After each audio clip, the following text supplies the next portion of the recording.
Okay, so I'm gonna describe why having delayed results is actually a good thing, and I will, speak a little bit from my personal experience.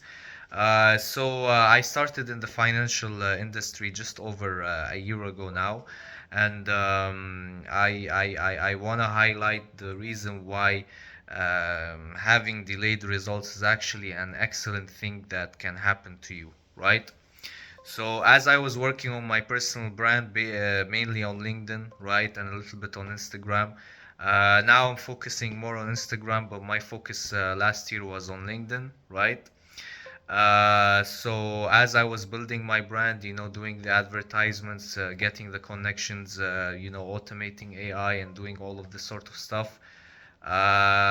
From June, July of 2025 until, let's say, New Year's of 2025. Yeah, 2025 going into 2026. I had almost zero traction, right? So it was 5 months of repetitive work, 12-hour days of, doing the same thing every day. And I was having close to zero results, close to zero traction. I only started to get momentum, let's say, the start of this year, right? And I knew that, right? I knew that from the start. I knew that it was going to take a lot of time. And see, the 5 months that I'm talking about, this is the part that most people quit, right? Most people quit at. And yeah, so I mean, it's gonna take significantly longer than you expect. It's going to be harder than you expect, and unfortunately, most people would quit in these 5 months, right? Because at the start, once people start, right, let's say their first 90 days, right, they're very excited. They're going through the honeymoon phase of starting something new, right, and they're very excited. So they are happy, they are motivated, they are going through the motions and everything.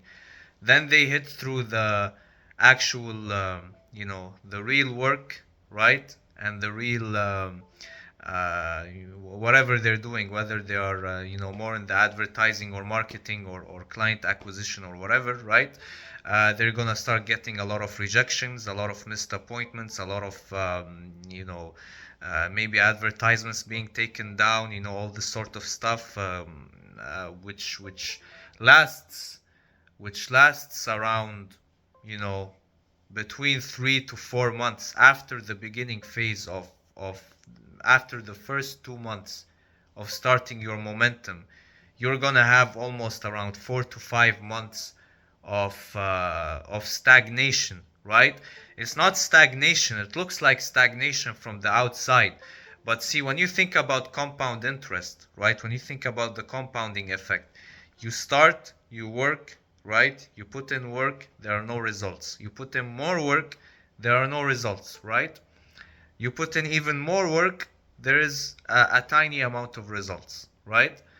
Then eventually, once you start to, as you're working on it every day, it starts to boost, right? And this is what we mean when we talk about momentum. Momentum is not linear, right? It starts slow, takes a lot of time to develop, right? But then when it actually starts to happen, momentum explodes. So, yeah, I mean, this is the thing about momentum. If you're in this 4 to 5 month period where nothing is working, it's not gonna last forever, right? It's very temporary, and it's a test for your personal resilience. It's why a lot of people quit during these few months. But if you have the grit and the resilience to keep going, to keep moving forward, and to keep breaking through the obstacles and everything, eventually you're gonna break through, right? And you're gonna sustain and create momentum, and this is how it works. So yeah, thank you for watching this video. I hope your momentum sustains. Good luck with whatever you're doing. If it's your first time on my page, check out my links in my bio, And yeah, see you all at the next.